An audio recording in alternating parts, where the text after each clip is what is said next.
রান্না করবো, প্লাস্টিক জ্বালাবো, সেই আগুনে পুড়ে মারা যাবে, জীবনটা তো আগে।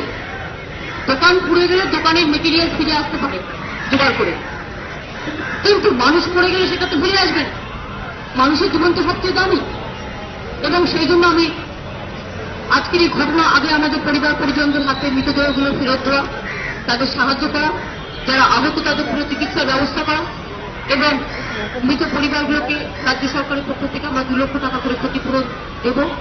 এটা আমি আপনাদের সামনে ঘোষণা করছি। যিনি ইনজিওর বা আহত তাকেও আমরা 50,000 টাকা করে আপাতত দেবো, তার ট্রিটমেন্টও করে দেবো।